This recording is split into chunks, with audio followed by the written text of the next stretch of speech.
make it happen then, man. All right. Matt, welcome to the show. Thanks, brother. Thank you so much for being down to do this, man. Of course, man. Happy to do it. On a multitude of levels, excited to chat about a handful of things. And some out of like the curiosity of like obviously the story of Leisure Club, but also the curiosity of like just how you get involved in things like that, and more so even what all you do. Yeah. As we were talking a little bit before we rolled, like there's a few different things going on right now. So I guess a little bit of a formality at the beginning. I would even love to hear like, what all do you do? What all is the world of Matt? Is it like, hey, I own Leisure Club and that's my deal? Or how would you describe that on a larger scale? Like, I'd say that's a card in my deck. Okay. Yeah. Being an owner in Leisure Club has been a card in my deck. I'm a creative by nature. I was born in Beaverton, Oregon, so home of Nike, just outside of Portland. And my dad was a television cameraman. So we traveled a lot growing up. I did inventory a few weeks back, and I was looking at all the places we lived, all the places I lived in college, and then a little bit after. I had 27 residences before the age of 30. Wow. Okay. Okay. So transient, also known as a gypsy, maybe. Yeah. In some circles. Yeah, in some circles. And I think that really helped kind of formulate my character. It helped formulate some of my curiosity, my interest in people. And then I found a lot of solace in just creating things. So I found sketchbooks and cameras and anything I could do to kind of keep my mind and my hands occupied was where I found like my respite, I guess. Okay. Yeah. So you kind of carry that with you all throughout growing up, right? Because Yeah. obviously you're also moving around a lot. Yeah. In those, I know maybe we're jumping too far ahead here, but like, especially in those formative decision-making years, right? Where it's like, all right, we're going to go to college for this thing, or what real job am I going to allegedly have for the rest of my life, and that's what I'm supposed to do. What did that look like for you? Was it like using this background of interest in people and arts and creativity or whatever it may have been? Like, was that kind of where you wanted to go? Was there kind of this like what I would maybe call the safety net approach of like, well, no, I think, you know, what I need to do is just go get a job or go to school or whatever. B, yeah. What did that look like for you? Oh man, that's a great question. So I remember watching Saturday Night Live with my mom when I was like 5 years old and looking at her and going, I want to do that. And maybe I wasn't 5, maybe I was a little older, but I was like, I wanted to do that. I was like, I think performance is where it's at. It's amazing. And I'm pretty good. I'm a good public speaker. I'm like good at memorization. I'm good at posing, I guess. But like performance was something that I was drawn to. And so I went, when I was in high school here in Ohio, we moved to Columbus when I was in 8th grade, about 14 years old. And then kind of got my footing, got into high school, started kind of figuring out what cliques I belonged to and which ones I didn't, and met a girl that introduced me to the theater program there, and I fell in love with just like being on stage and performing, and I quickly elevated like lead roles, and I was like, I think this is what I would do. I think I want to act. And so I auditioned at Otterbein for their BFA for theater, and I got accepted, and they were like, we don't offer scholarships or Division III school, but we'll leapfrog you through 2 years worth of coursework and put you in the program. And I was like, so you're saying I got it? And they were like, yeah, you got it and we want it. And I was like, cool, no thanks. I was like, I had this promise to my parents. I was like, I'm gonna graduate college and then I'll go pursue some kind of creative thing. Like I need to have a plan B. And so I was like, I'm going to go to Ohio State, I'm going to get a degree in business, and then I'll go try my hand in some creative thing. That way, if the creative field fails, then at least I have something to fall on. And while I was in school, I got an internship at Structure. It was like a men's clothing store. It was Express for men, and I think it might still be. But when I got that internship, I quickly elevated in sales. Started at the store level, quickly elevated in sales there. I was like the #1 sales guy out of 600 stores, and they're like, what do you want to do? And I was like, can I intern in your marketing department? And they were like, sure. So I interned in the marketing department, and I had a moment with the VP of marketing at the time, and he was like, pulled me aside one day, and he was like, it was after a big meeting, and he was like, if you want to end up at this table, if you know this is the table you're going to end up at meetings like this, he's like, do yourself a favor and get a degree that is kind of on the outside, on the outskirts of it. He's like, you'll elevate much quicker because you're going to be coming to the table with a new lexicon. You're going to be using new words and bringing new ideas to the table, and you'll elevate that much quicker. And a light bulb went off for me, and I was like, oh, cool. Because I wasn't really interested necessarily in going into business school. I've always been way more interested in just pursuing creative things, whether that's performance or drawing or songwriting or photography or painting or whatever. I've always been interested in expressing myself as much as I possibly can.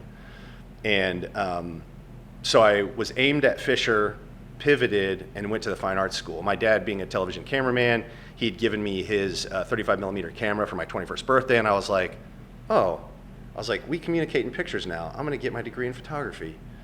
And then I can use that as a dual function.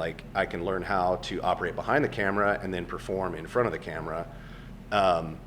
And as I went into photo school, there were all of these prerequisite classes that I had to take, and I really fell in love with art history, and almost more so than I had anticipated. I just fell deeply down a rabbit hole of the canon of art history and what drove these almost avant-garde artists, and then also traditional artists, what their motivations were. And then I got into the practice and applied for the BFA program at Ohio State, got rejected the first time, took it on the chin, and then ground it out, and then applied a second time, finally got in, because it was after the second time, if you don't get in, you're not getting the BFA.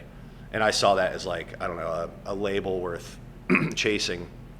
And so once I got in, I felt really pumped about it, and I was like, I'm just gonna bust my ass during this time period. It was had maybe 2 more years left of school. So I worked as little as I possibly could, and then would do 2 assignments for every one that was due, just to get the chops. And when I graduated, my senior thesis show, I put on a massive show at Junction View Studios in Grandview before it got torn down.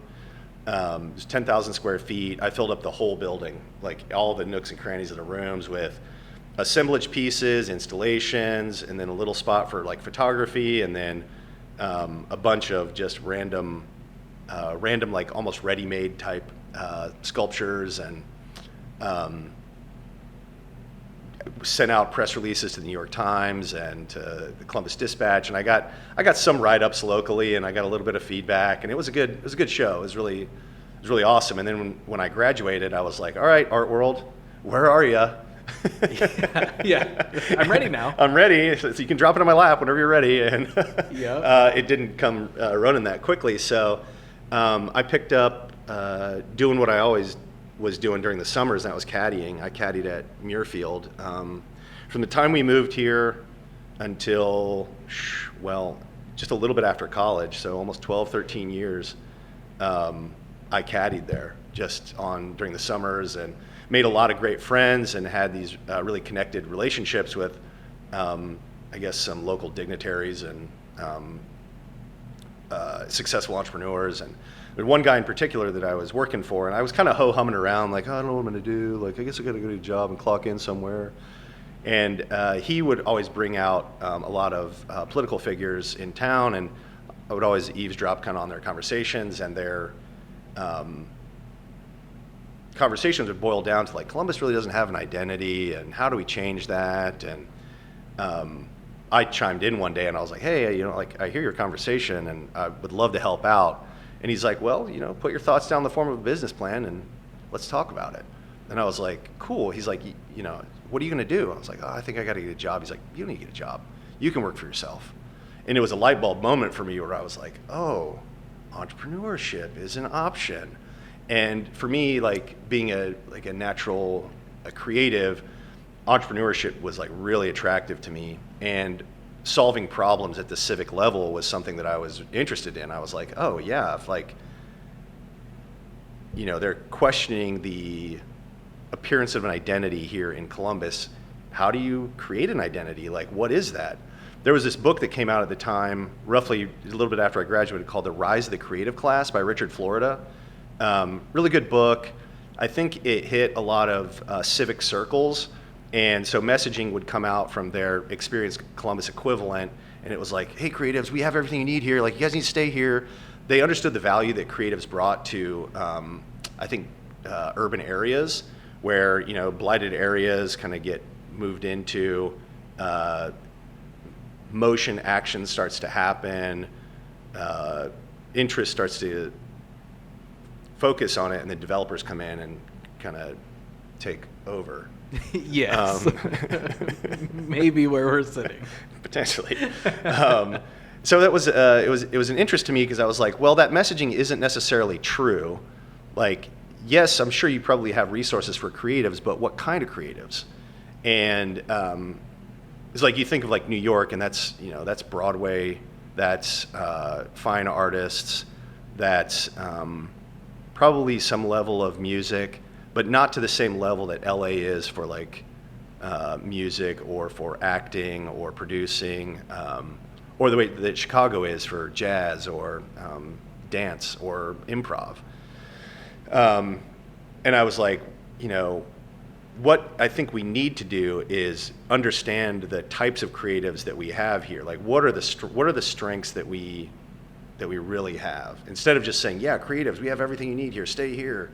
Because as a visual artist, I'm like, there's no galleries here. It's called gallery hop, but it's just, bar food and booze and people walking past each other on the street. There's no real, it's not a collector's market. There's not a lot of buyers out there. It's just kind of a name to call that event. And so I'm like, that's false information here in Columbus. Like, we don't have a gallery scene. Music is kind of hit or miss. We've got a couple of venues, but we don't have a lot of touring acts here. Where are our strengths? And so I took it as a call to action, and met up with some other friends in the kind of creative field. And I'm like, let's put together this event. We'll call it Show Columbus.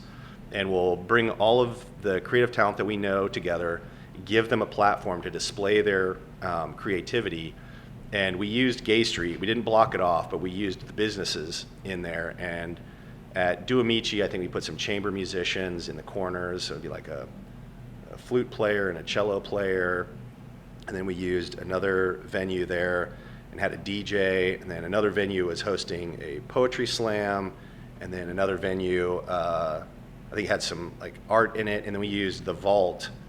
And as you walked down the hallway to the vault, we had like a chocolate tasting. A chocolatier had some like products that people could sample. And then there was a local winery that had some samples. And then when you walked directly into the vault, the walls were covered with a fine art exhibition. And every half hour we would have a different like dance troupe come in and do some kind of performance. So it was like a break dance thing, and then a experimental dance event, and then a jazz trio would show up in the corner. And then the evening concluded with a fashion show. It was like couture fashion.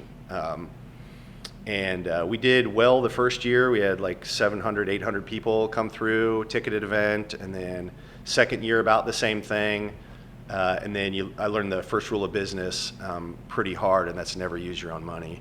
I think still trying to learn that lesson a little bit. But we realized that in Columbus there are a ton of fashion designers. We've got The Limited, and we had Abercrombie, and all of those people were recruited from other schools with portfolios. And so I don't imagine that a lot of those people just tore up their portfolio and threw away their dreams to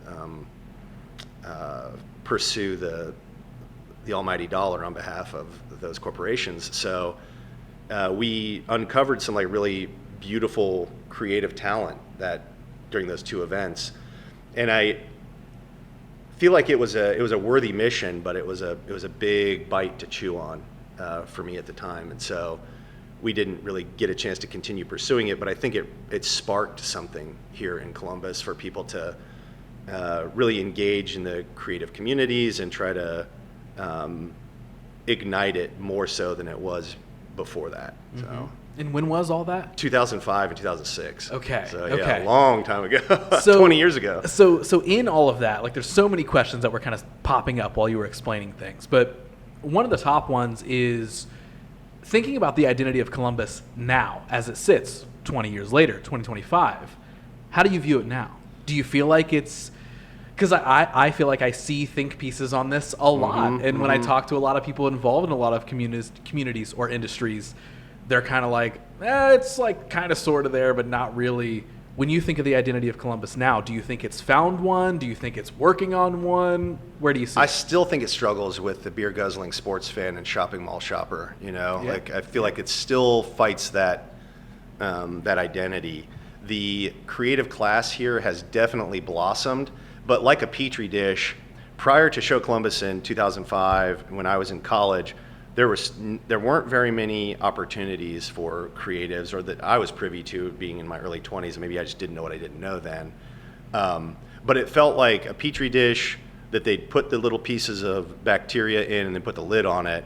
And I came in as one of those pieces of bacteria, and then it started kind of like morph a little bit.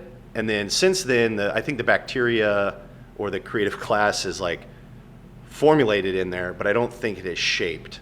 There's not something in it that's like, we stand out as a music city, or we stand out as a visual arts city. We just have a lot of different people experimenting and doing unique creative things, and I think pushing the envelope as best as they can in a conservative town with a huge university presence.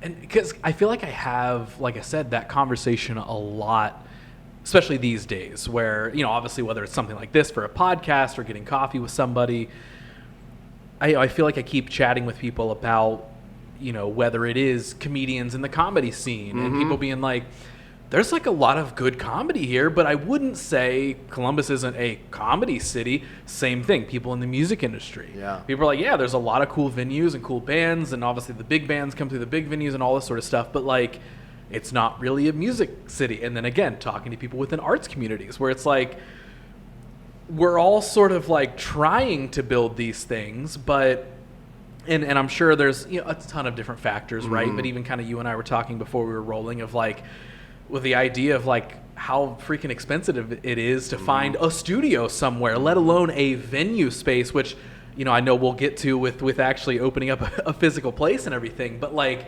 I do feel like everything is at this weird state right now where it's like the potential is there, but like that brick wall you got to get through is almost strangely reinforced at the moment. Now, of course, that's also probably a little bit of a trickle down of just the state of the world, maybe, of just everything being more expensive and more difficult to kind of break through or something. But even on an adjacent level, I'd be curious to know your thoughts on like, when you look at, especially in the arts and entertainment world now, where everything revolves around social media, pretty much, right? Of like, how is it being marketed or branded on social media? What type of content is being made?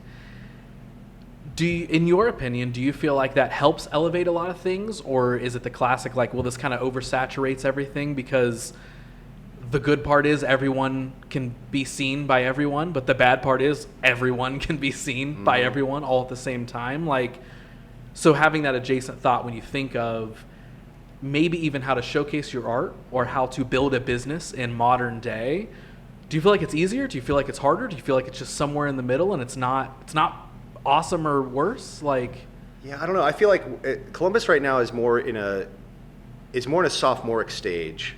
We're not freshmen anymore. I think that we do have a creative scene here, and I do think that there's ways to participate in it, and there is social capital to access in the creative community, where beforehand it wasn't as easy. We're at that stage now, I think, where like you said, the verticals of the different creative industries are vying for attention or vying for viability. I think that's a good piece of it. With the onset and the permutation of social media, I think it does kind of mute it because you're just seeing it on your device. you're not actually experiencing it. I think the thing that is going to make a creative community really flourish is that like collection of people mingling and engaging and interacting with one another, where they're like, maybe there are prompts, maybe there are ways for them to have conversations that they wouldn't normally have on a day-to-day basis. Like in a general networking setting, you're probably not going to come across that many creatives, and so your conversations to collaborate are going to be in a ratio not as high as they would be if it were just a concentration of creatives. Does that make sense? It totally does. And that point of, hey, it's very easy for everyone to see things on your phone, so you feel connected to it. You feel like you've seen and supported your friend's art or creation or business, but that is very different than physically interacting with it, coming to their physical store or going to their physical event. And that is something that like, and I'll try to figure out how to actually articulate this properly because I'm kind of just brain dumping here, but like that thought process has been running through my mind a lot for like the last probably year to 2 years, a lot heavier than before. Because, you know, where my track has been going for the last decade plus basically was in the freelance creative world. I'm doing all these things like we were talking before of I can do video, photo, social media, all this sort of stuff. Now that's kind of the job foundation, right? Hey, can someone hire me to do video or photo or whatever for them? Now adjacent to that, it's building my own ideas, whether it's filmmaking projects, small business ideas I have, a podcast like this. And while that track was being built over those years, I found myself, you know, so engulfed in the online marketing world that I have definitely in the last couple of years hit that burnout point where I'm like, man, like I don't care anymore. But what that means is I care more about the real world connection with people. I don't want things to just stop at, I posted this online and I don't know, 10 people saw it and thought it was cool. Hey, there's still value there. That's okay. I'm glad that we can share these things and people can see it on the internet. You know, that's cool. But I've really found myself vying for more opportunities and really to create more opportunities and spaces for, hey, I want to bring people together. I want to hang out with friends. I want to meet new people without the pressure of networking or whatever it may be. I want to help develop a physical business and you know, have a physical art show, whatever it may be. So while the list of things is kind of endless, I also meet each of those thoughts with that realistic expectation setting in of, man, like, is it harder nowadays to get people physically to be somewhere to support something? And so I've been like ruminating on that all the time where I'm like, man, there's so many things that like I can see or think why they would matter to exist and to physically bring people together. But there's always that battle of like, man, I don't know. I think a lot of us maybe just kind of like to scroll and see something too. So I feel like it's a battle. And so that's the thing. I'm curious to know your thoughts. I mean, you have a space that is made to physically bring people together for a multitude of level of things. And I know we're jumping real far ahead here, but like, what is your opinion on that thought of like, hey, is it, I hate to always make it an easier or harder question because usually things are always the gray area in between. It's not just one or the other. But for a generalized question, like, do you feel like it is easier or harder to physically get people at a space to put on or support an art show, to put on or support a concert of local level or a networking event, any sort of event, whatever it may be, like having now found yourself in that realm, like what are your observations, I guess maybe is a simple way to put it. Yeah, no, it's great. That's a great question. I feel like it's difficult because you're in the noise. If you're going to market specifically through social media, you want to be to the point. You want people to get it quickly. You don't want to be too fluffy about it. You want to give them a reason, like why do you want me to come there? What's it going to do for me? You know, I feel like if you're making content to try to attract people to a physical location, then the location has to be content worthy for them.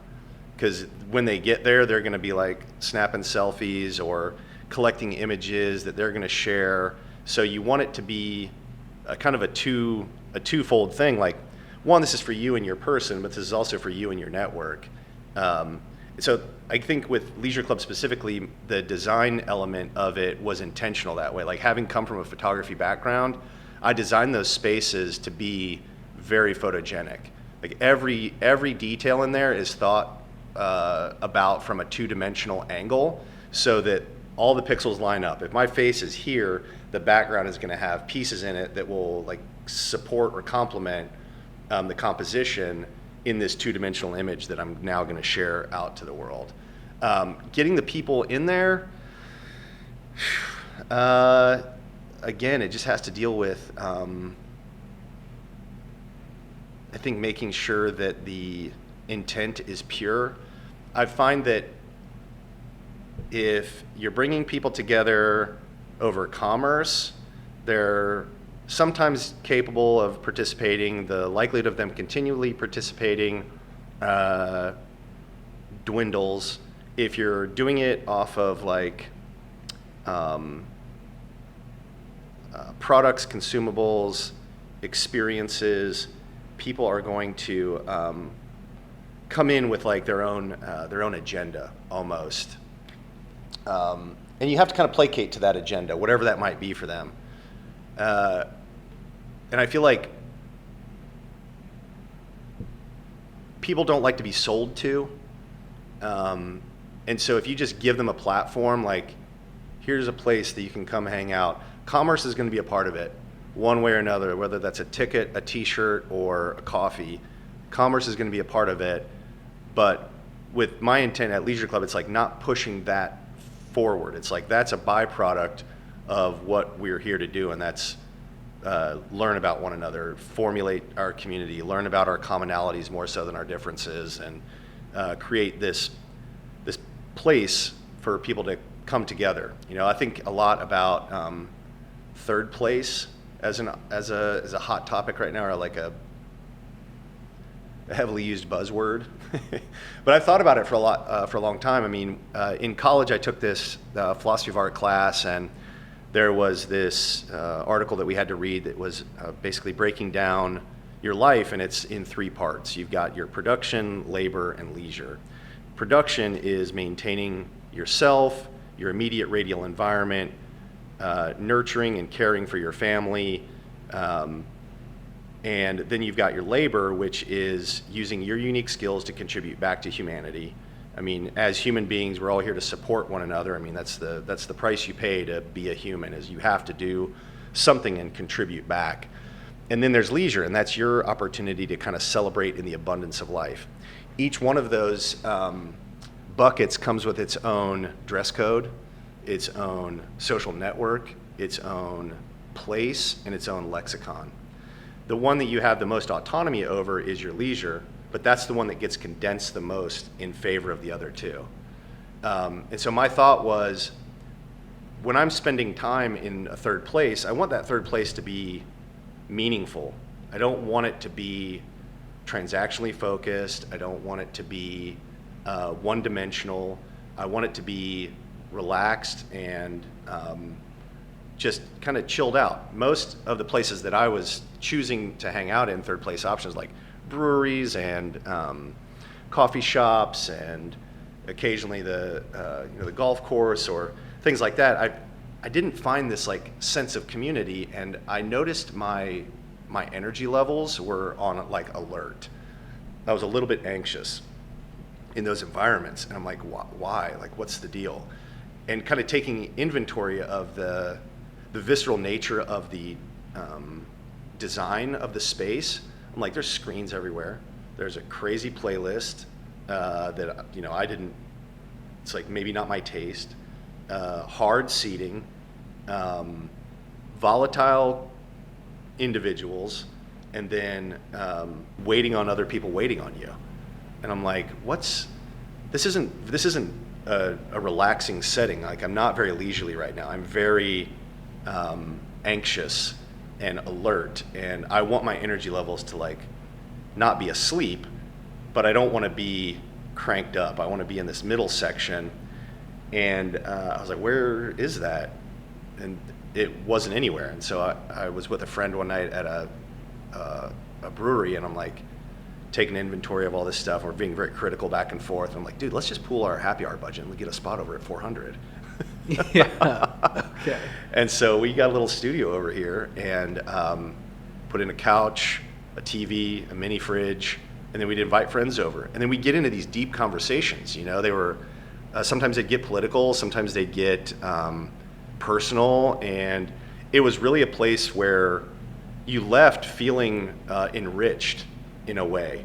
And when people would come into the environment with the lighting, the way that it was set up, they're like, oh my gosh, you guys need to do something else with this. And I was like, okay. You know, I had a little pocket change burning a hole in my pocket, and I was like, I don't think we're ready to take this street side yet, so let's sample it. So found a bigger space down on South High Street at the Fort, right when it was kind of coming online. And if you aren't familiar with the Fort, it's a previous fire truck manufacturing facility. It's a beautiful space, very rustic and historic, amazing building.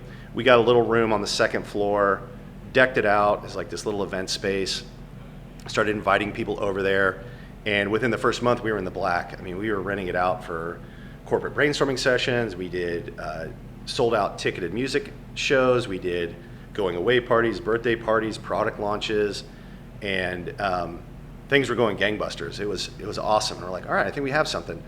And then fast forward, COVID played a role, and we couldn't gather anymore. So we had to liquidate all of the inventory, all the assets that we had in the space, and we had this one little closet that had some t-shirts in it, and that was like kind of the last thing to go, and that was what kept the brand kind of like alive for a few months. We were just selling t-shirts on Instagram, and we would do some pop-ups here and there in the parking lots of breweries just to keep the beer money flowing. And I probably looked at a couple dozen locations around Central Ohio. I finally found one in Grandview behind Filio at 3rd and Grandview Avenue. It's 1,000 square foot, 2-room space, and we turned it into kind of a retail speakeasy. So we had it set up to the same level of detail that an Abercrombie would have in the late 90s, and then had warm lighting and nice music, and we would let people rent it out for private events, and they'd casually shop. And it was kind of hitting me at that moment where like people are coming in and they're connecting and they're having these conversations, and I had this opportunity presented to me, a beer brand here in Columbus that was just getting started. The CEO came in to the Grandview location. He's like, wow, this vibe is awesome, dude. He's like, what are you gonna do after this? I'm like, I don't know. Like, probably try to find another spot. And he's like, well, I've got a little spot out on the east side. We're sitting on a lease out there. It's technically like a corporate office. We should make some phone calls around a card table. I was like, cool. He's like, you want to come take a look at it? And I was like, sure, man. Like, came out there and looked at it. I'm like, this is beautiful. He's like, what would you do with it? I'm like, well, I'd turn it into a social clubhouse, and I'd program it out with like music and entertainment, and try to give people a place to come and connect and hang out together, experience one another. And he's like, cool. He's like, you want it? And I was like, yeah, dude, I'll take it. He's like, just serve our beer. And I was like, sweet, dude. So that's how the partnership with Garage Beer got started. And that was over 2 years ago now. And it's been an amazing experience in that location. I mean, I've literally had some of the best musical experiences of my life there. I think that we've created this platform for individuals to connect, to get to know one another. And with the way this space is designed, nostalgia is a big part of it, where we are putting up images and objects that you and I may individually have an experience of, but we also collectively have an experience of, like a picture of Michael Jordan. If we're in the same space, we can, might hear each other talk about it, but then we can start this conversation or debate about MJ being the GOAT. And then the ice is broken, and then that gives us an opportunity to like really get to know each other in a way that we wouldn't otherwise. I'm not going to be talking to somebody at a brewery typically about, like, even if there is a picture of Michael Jordan, it's not the intent of that space. And so I want people to come into leisure clubs and feel confident. They feel comfortable. So there's the 7 C's of leisure club. I'll give them to you real quick. The 7 C's are: when you come to leisure club, it's comfortable. You feel confident that others in there are of a similar mindset. Gives you the opportunity to collide with others of a similar mindset, where you can connect, you can construct new ideas together, and then you're bringing your communities together, and then that's what defines the culture and where we live. And so that mission of, like, how do you help a city identify itself, I think, is you have to provide this platform for communities to overlap and not give them something to argue about, but give them something to agree about, and then they can, like, formulate the identity organically on their own. So I have to very transparently say, like, when I discovered Leisure Club, and I think for me, like, I found it, I don't know, a year or so ago, I think, and I don't remember what the connection was, but when I found Leisure Club, I instantly was like, oh my God, this is what I want to create. Like, this is so, I will openly tell you that I'm awesome. like, seeing it exist, like, and of course, I'm sure, like you said, third places and all that sort of stuff, it's a buzzword right now. A lot of people are talking about them. I'm no different. It has become a very prominent thought in my mind, where it kind of goes back to what I was saying earlier of, like, the last couple years, a lot of my energy has been transitioning into, I just want to bring people together. I want to hang out. I want to, all this sort of stuff. And I remember when I discovered and really dug into Leisure Club, I was like, this is the coolest thing I've ever seen. I was like, just the environment. So yes, like, in general, of course, like, it looks cool. I love the vibe. Like, the aesthetics of it are, like, incredible. Thank you. But then again, just the core idea of having this multifaceted space that can provide opportunity to bring people together from a multitude of levels. I've seen comedy shows there, music there, like, I'm sure anything can happen there, right? And it is that idea of that third place concept that I also realized that I was, like, trying to tap into over the last handful of years with, like, my studio spaces. Because just as you said earlier with the, like, when you had a spot here at 400 West, it was like, let's deck it out, let's make it a nice comfy place, let's bring people over and hang out. Before myself and my team had moved to the space I was telling you about in Grandview, we were doing that exact thing, like, right across the hall. Because I remember telling you, like, that studio was a bit larger. We had it decked out in, like, a much more cozier kind of, like, this is a fun place to hang out and create in. The couches, the sofas, all that sort of stuff. And we started doing bi-monthly what we would just call studio hangs. And the effort was, hey, like, a lot of people in the creative community or business community, we don't tend to really just hang out. It's, you see somebody on a set somewhere, or you work with somebody, or you talk to somebody over Zoom real quick, whatever it may be. It's always the classic, like, we should get together soon. So myself and one of my creative partners were like, let's utilize this space for more than just some podcasts and photo shoots. Like, let's try and bring our creative community together every other month, and let's just hang out and eat pizza. We don't have to network. We don't have to talk about work we do.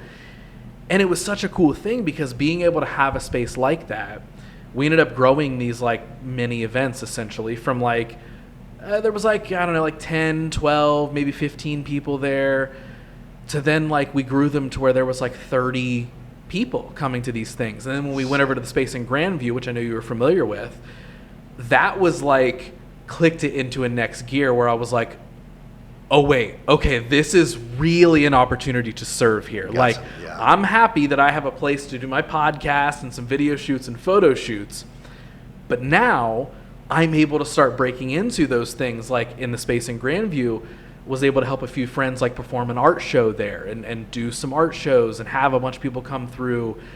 Don't Tell Comedy, like, did some shows over at that space as well. Like, it was really starting to tap into that idea of, like, oh my God, like, I have this, like, space that is enough to provide for these cool events and opportunities. And of course, we continued to kind of grow our studio hangouts, and there was, again, like 30, 40 plus people at these things. And it was like, for no other reason other than this feels good to be making, even on a small level, what I will call a real world impact. Mm-hmm. Like we were talking about earlier, mm-hmm. like getting outside of the client work of like, okay, cool, I shot photos for this client, they're happy about them, sure hope they pay me on a net 30 quick enough, mm-hmm. And I guess that transaction is done. I hope they care about what I made. They probably don't. It was kind of just a checklist item ultimately. And so it's like having so many transactions like that just fell into that category of transactions. I have been so actively seeking those more real world developments and connections.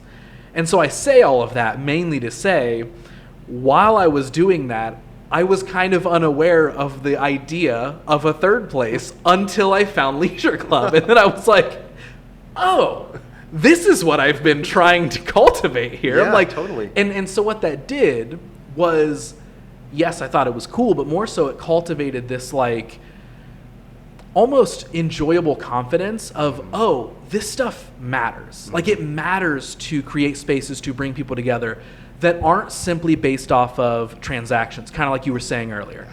That's nothing against a music venue or a coffee shop or something that is specifically based around, hey, we need transactions for this place to work. It's just, you come here, there's a transaction, whatever else you do here, great.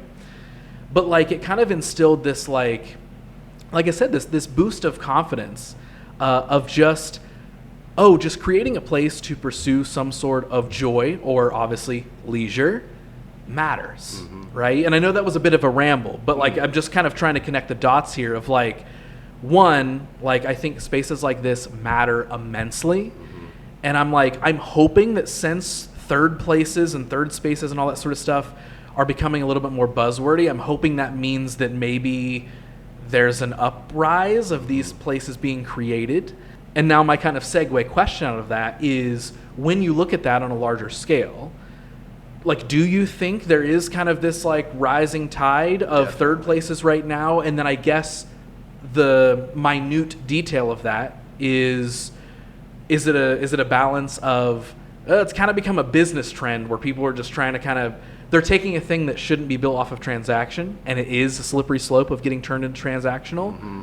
Or do you feel like there's almost maybe a subtle rebellion of people like you or I or whatever it is with the opportunities to really create these spaces strictly to have a space to come together? I know I just said so much shit right there. No. So many points I want to touch on there, and I'll come back to that question on whether or not it's a trend right now, and if it is, if it's something that has legs for the long term, or if it's a quick post-COVID Band-Aid. But first, like you said, an operative word in there, and that's serve. And I feel like that when you're creating a third space, when it is of your makeup to provide a platform for people to come express themselves creatively or connect with one another emotionally without the need for commerce to be a part of the conversation, I think that's a really important part of it, that, you know, in the pursuit of this, it's in service to humanity. It's in service to your neighbor. It's in service to the people of your community to provide a place for them to come together. Otherwise, like, where do they go? Garages, people can meet each other in their neighborhoods and hang out in their garages, or they can go to the gym, or they can go to the coffee shop, but it's not on the door that's their intent. You know, it's not like the first thing that's like, hey, come in here, let's hang out, check out this musician friend of mine, or check out this comic friend of mine, or let's have a conversation about what it's like to be a mom, or what it's like to be a dad. It's an important part, I think, to the wave of third places that are coming online, because there are businesses that are getting involved, and they're like, oh, we can also have a third place. We sell t-shirts, but our shops now have a coffee shop that you can come hang out at. Cool, but is your intent to cultivate the audience that has been in love with your t-shirts for that long, and then give them a place to connect with one another? Or is it is it simply capitalistic? You know, are you seeing an opportunity to put a net over top of it? And I don't say this with any disdain towards capitalism, because I feel like capitalism is a good thing. It's like, ultimately it's a good thing to be able to compete and to provide and utilize it. I just think there's a fine line in being a good capitalist versus like just a greedy bastard. Yes, very fine line. And what I find is, as businesses are kind of getting involved, it's coming down to their intent. I'm a big believer in Simon Sinek's How Great Leaders Inspire Action. People don't buy what you do, they buy why you do it. If you start out with the messaging that this is for you, this is your place, this is a spot that is a place for the community to actually take hold. For us to keep our lights on, we got to have a few transactions that take place. Here are the ways in which you can transact with us. We'll give you an option in the form of a consumable, a product, or an experience. Your choice.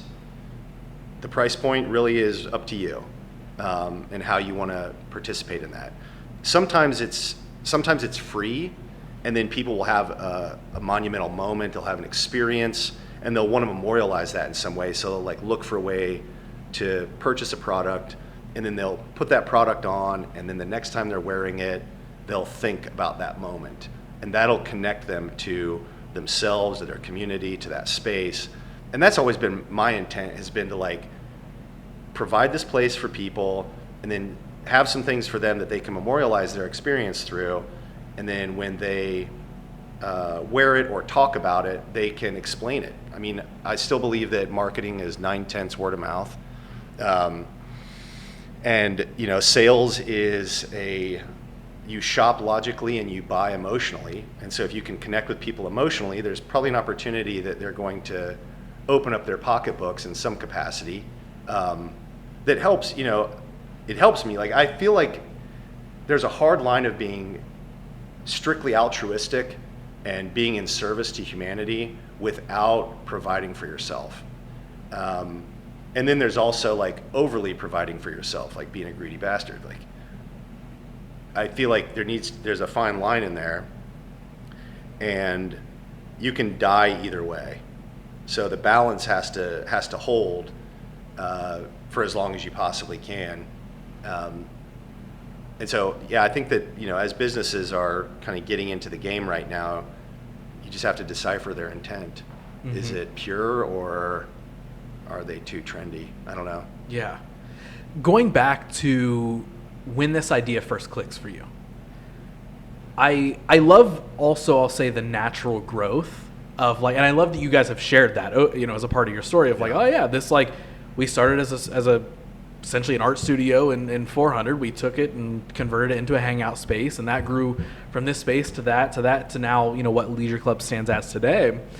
And like, because I do also think it's always valuable for people to actually see, obviously, the growth of something, right? Because anybody could discover you nowadays and be like, oh, they just have this really cool space, and like, how the heck do you do that? But when we're specifically talking about maybe the ups and downs of the development and the evolution of Leisure Club, like walk me through some of those. Mm-hmm. And more so, I guess, like, was there ever that moment where you were like, oh, maybe this was just meant to be just a cool thing we had at 400 West, and we hung out for a little bit, and I can't really turn it into a venue space or a whatever space. Like, I guess it's just gonna, all right, it evolved to this level, and I guess that's maybe just all it was supposed to be. Like, were there those moments? Oh, was there? Absolutely. Like, I started out in a partnership with a good friend of mine, and it was like we were, best pals for the longest time.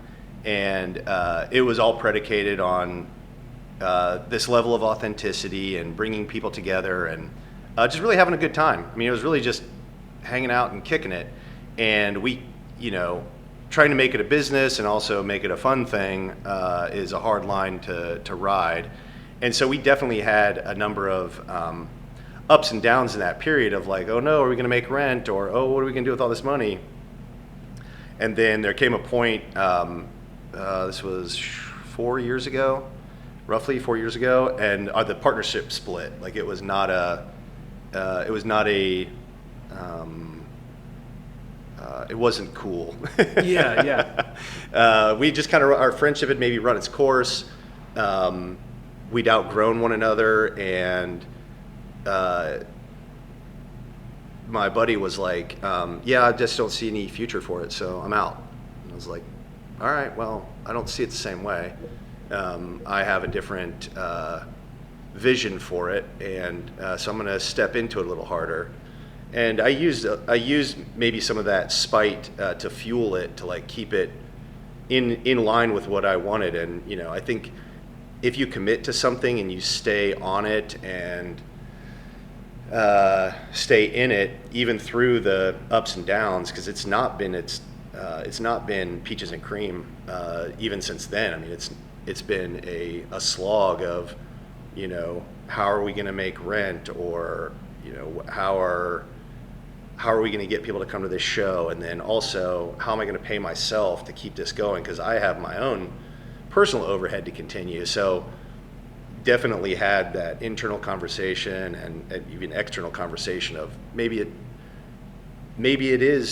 was just fun for a little period, and maybe it was just a moment and not meant to be anything more than just this spark of inspiration for the community and for other businesses. And then I can, you know, kind of say I did what I could, and now it's time to try my hand at something else.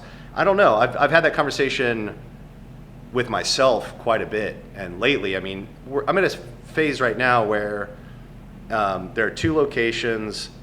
One is a clubhouse, one is a lounge. The lounge, we can sell cocktails and beers, and we still program it. We've got jazz nights, and we do drunk PowerPoint, and we're getting ready to introduce some more fun adulting classes. And now it still has that same ethos of bringing people together, but there's responsibility in the bottom line that I don't think was necessarily there when it started out in an art studio. Mm-hmm. So now it's still true to the mission. It's just different. It evolves and morphs, and so there are responsibilities that are included in it that are fun, but yeah, that's a good question. Has it run its course? Am I ready to give up, or not give up, but just like let it fly? I don't know, maybe. Yeah, and I, you know, of course, I asked that from the point of view of, like, you know, especially in podcasts, it's always, you know, there's always somebody sharing their story of like, we created this thing and then it went from here to here to here, and now it's here and it's awesome. And it's like, I always feel like there is so much value in that. Like, all right, well, let's talk about some of those moments where did it lose its magic a little bit, but we still had to push to, because I find myself there often. Every once in a while with like anything I'm pursuing, I'm like, I know I like this and I know I want to do it, but the form in which I'm getting to do and experiencing it right now is no longer serving me the way that it once was. So its value has changed.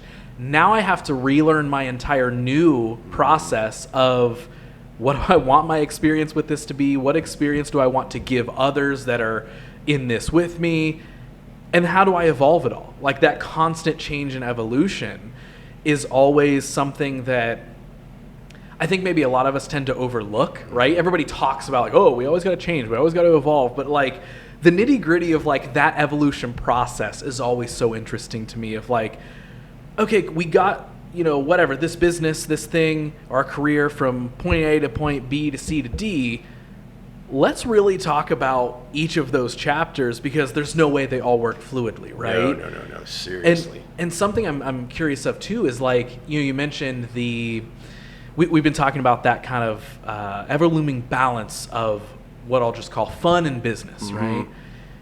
When you think back to that process of, or even right now, like, is there anything super valuable you feel like you have learned about that balance of really caring about this thing we're doing, but also really needing it to meet a structurally sound bottom line. Mm-hmm.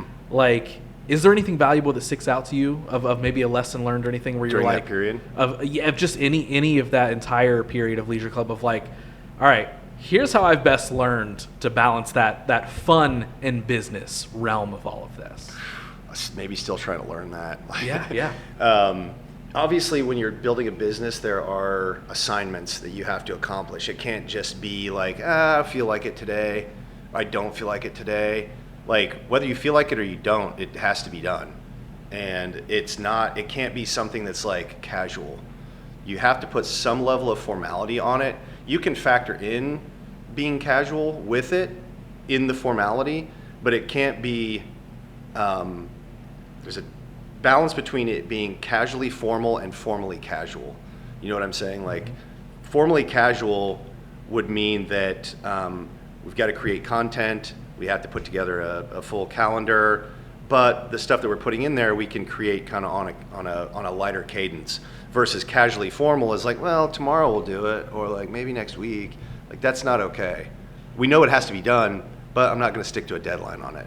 It's like, no, you have to put some parentheses on the due diligence of the business, but I think you can weave in fun into that piece of it, and make that a part of the culture. You know, that was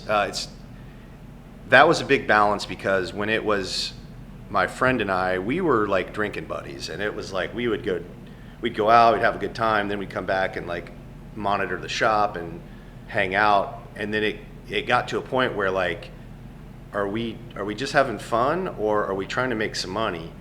And when it came down to like, well, we need to make money, then I think that's when the division took place. And like, then there was a morphing that had to happen, and I think that naturally happens in business of, we start out as one thing and then it ends up another thing. I think of like Sears as an example. They were a watch company that then moved into like boots, and then they were like selling Craftsman tools. And so they were never what they started out as. Like Venmo, I think Venmo started out as a like a travel app, and then it turned into this transaction sharing platform. So like, businesses are gonna morph. You're like, we want to do business. We like this thing. We're gonna do it. Here are some of our values. Here are some of our interests. Let's throw them on the table and cobble something together. And then you start like doing it, and then you're like, well, I don't like that piece. Actually, I like this piece more. And so you iterate until, it's like sculpting anything. You're just like sculpting this thing, and the outcome of it is way different than the slab of clay that was thrown on the table originally. Yeah. So. Going back even a little bit, what were you kind of doing, I guess, let's make it more of a career question. Yeah. Like, what career had you found yourself in that even led to the ability to create something like a leisure club? Like, I know we had talked about, photography and, all this sort of stuff, and degree in business and everything. Like, I guess, I don't know how many gap years that would have been in between kind of where we're kind of leaving off with college into the creation of leisure club. But like, what form did life take during that time? I've always been in like sales, advertising, marketing. So post Show Columbus, I'd taken a role. How old was I? I was like in my mid-20s. I'd taken a role in a call center for a software company for a little while, crushed it there in sales. Then I took on a role as like a marketing director at a golf course, and that was around 2008 when the market was crashing and like social media was just kind of coming online. And as a practicing fine artist, since graduation, I have continued to create series of works every year. Like, I give myself an assignment almost on a quarterly basis where I'm like, I need to create this many pieces in this particular medium with this particular subject.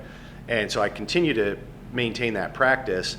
And that's always been my love, like making art and creating physical relics for the world to experience, or for me to express some philosophy through. That has always been my biggest passion.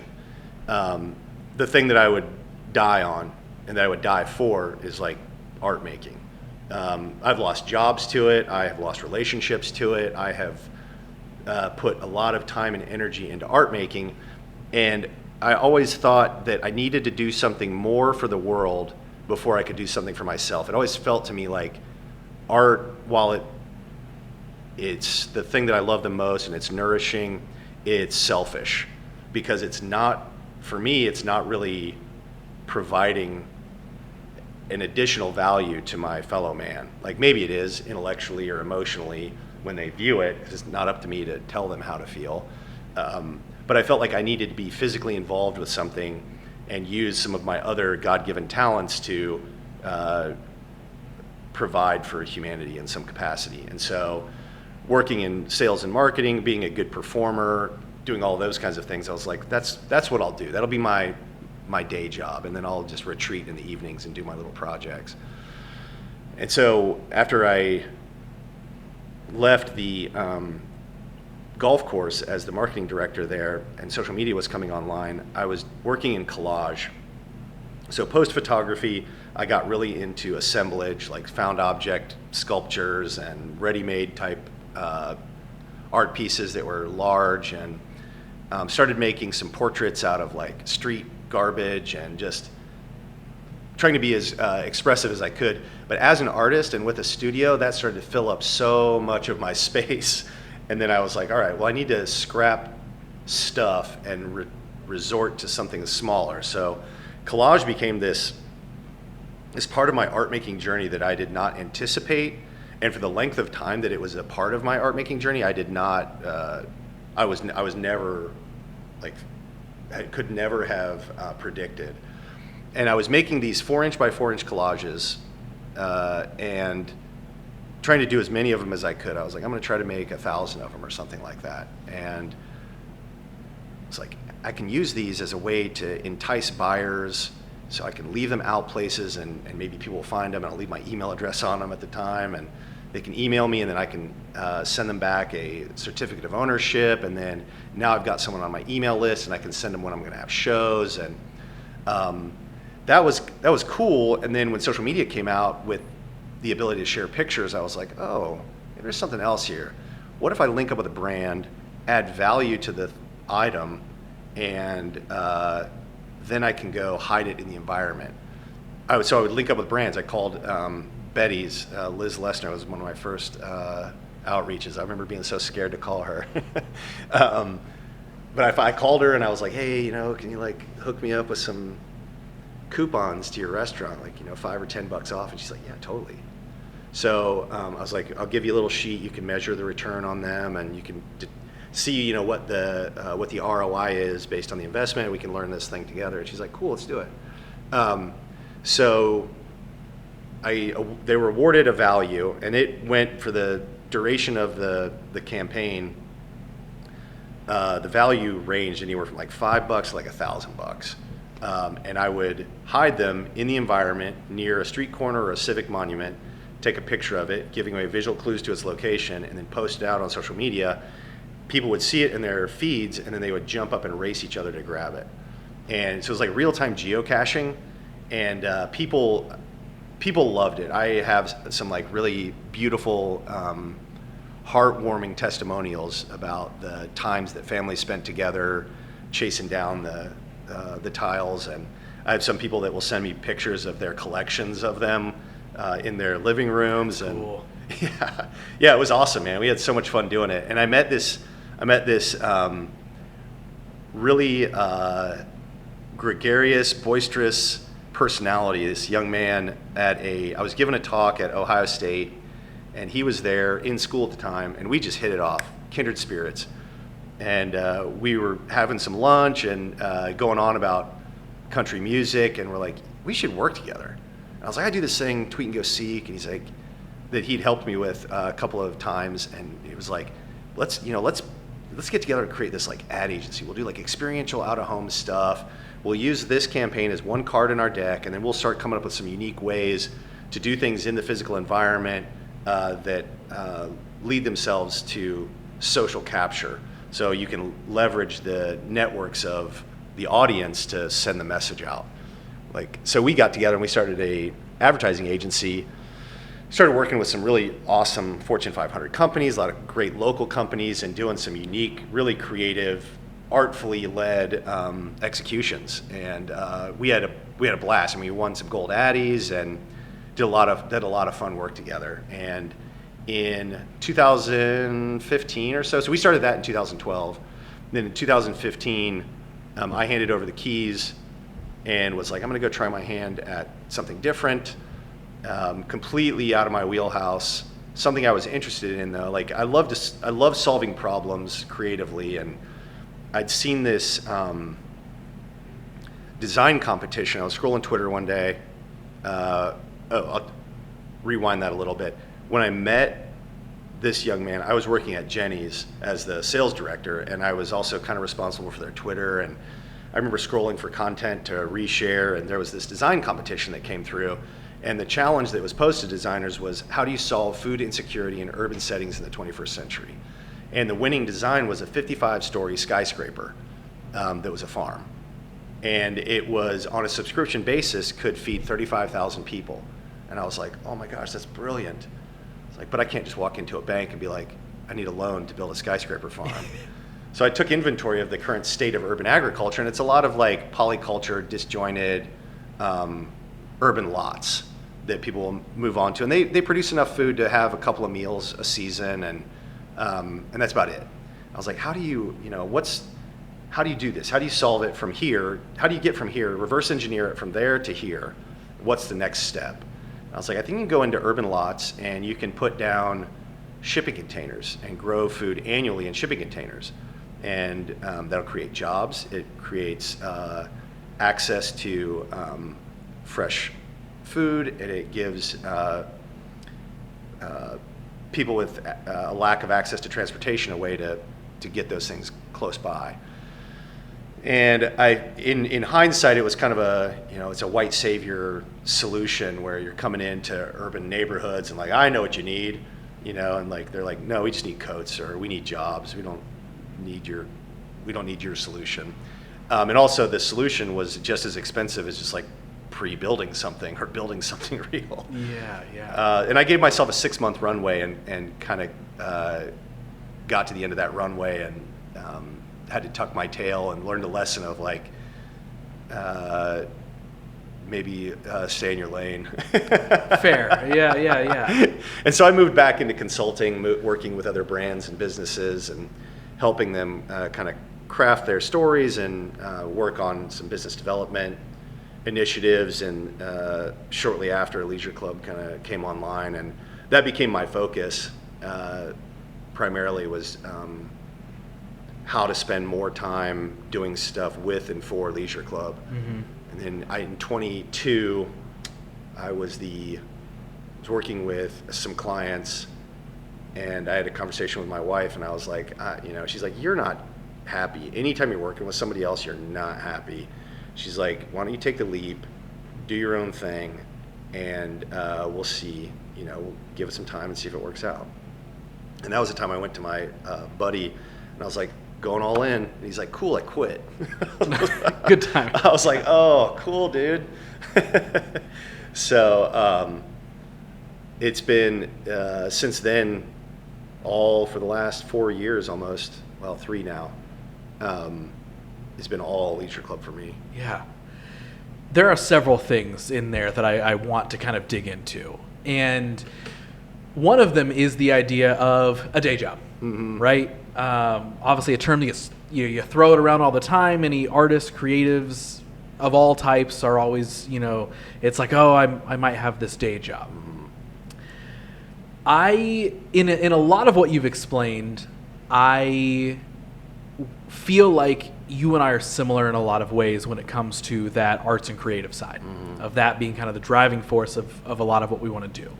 How has that always felt for you? Like, do you feel like you had a good, clear balance when you did have those quote unquote day jobs while pursuing all of these things outside, where you were like, this feels fine. I have that very comfortable understanding that this is my means to an end to better support my endeavors out here? Or was it that constant inner battle of like, why the heck why do I got to do this? I really want to do this. Like, what did that look like for you? Yeah, that's a great question. I think that the balance isn't really a balance. It's really difficult because you want to be great at something and you can't be great when you're divided. You know, it's one or the other. It's one or none. And having a day job felt distracting to me. It was taking away time from my family. It was taking time away from my health. It was a difficult rub. And I thought that jumping ship and building the boat in the ocean, was going to be the move. But then that ended up being almost more work. Like, I thought that having the full-time job and dividing my time to pursuing this thing that I love, I thought that was a distraction. I was like, full-time job, it sucks. Like, consistent income, ugh. Yeah, right. I wish I didn't feel that way. Yeah. And I just want to do this thing over here. And then when I made that choice to do just this over here and sacrifice that, this became way more work than I thought it was going to be, and it did not provide the same level of security that I thought this was. It's been a consistent, as I'm sure you know, like having done it since 2017, it is not reliable. It is like scary sometimes. You're like, holy shit, like, am I going to make it? Are we going to keep the lights on? Like, there are people relying on me. This thing has to work. And I think when you have that pressure and you add that pressure to it, it can almost slow down the growth. So I feel like there sometimes has to be a balance of, you need to have the financial support and the financial resources to ensure the growth over there. And it's not a 6-month runway. It's probably more like a 2 to 3 year runway. They say a lot of startups, and especially if it's just like a business, like a transactional business, a coffee shop or something like that, it's going to take 5 years before you're like at like a levitation, Otherwise, that whole time you're like fighting against the current, trying to get up the hill, and it's not an easy ride. Mm-hmm. So I would advise to any other entrepreneur to not learn it the hard way. Like, maybe try to divide it as best as you possibly can. It sucks because, like, you want to be great at the one thing that you feel passionate about, that you feel called to do. But if you're constantly worried or freaking out about where your next meal's coming from, or how you're going to keep the lights on, or how you're going to fill your gas tank, you'll suck. Mm-hmm. You'll suck at that thing you love or you feel drawn to. And then that's kind of like, that might be more telling about, it might be a lesson in letting your ego do the speaking for you.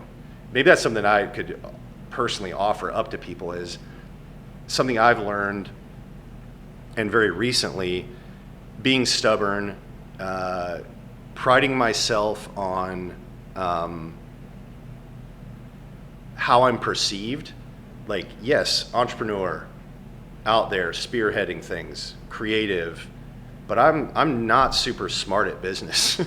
Like, I am really good at creative. I'm really good at ensuring that the setting is placed for all of those things. But when it comes down to